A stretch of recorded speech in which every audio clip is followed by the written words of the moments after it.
You want to do Herschel? Yeah, let's just do this Herschel Walker thing because this is pretty funny.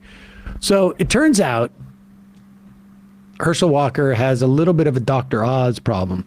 Apparently, there's also reporting on the house that he had rented out until he decided to run. He has a house in Georgia. I mean, the guy's very wealthy. His house is everywhere. But And you want a house in Texas because taxes. Taxes, yeah. But the real question is like, what was he looking around? He's in Georgia. He's thinking, I got to run for office because I'm looking at like the Georgian farmers who need this help or all the wokeness that's going on here or whatever it is. And then he accidentally slipped up by actually talking about what it was that inspired him to run for office as a senator in Georgia.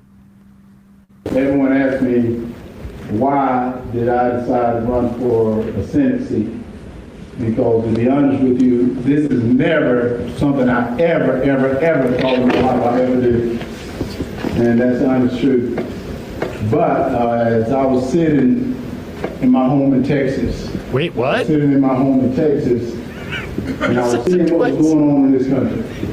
You know, I live in Texas.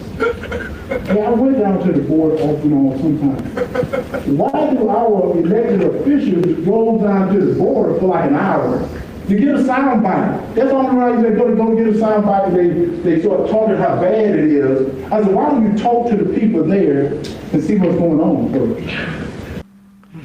And now, to be clear, he was in Texas.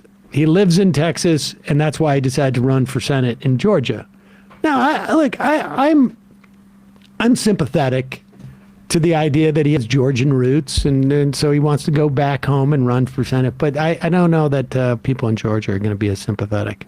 Yeah, no, I don't think, particularly after the Oz thing, I think people are really primed for this sort of attack. Yeah. But and we'll it's see. also just not relatable. Most people don't have homes in multiple states. I think that's a big issue. And then I you know, Georgia has experimented with really cracking down on illegal immigration, and basically what happened was a lot of fruit rotted in the orchards. That was, I guess, about 8 years ago now. I can't remember exactly what that was, but Well, there you go. hey, the demographics stayed cool though.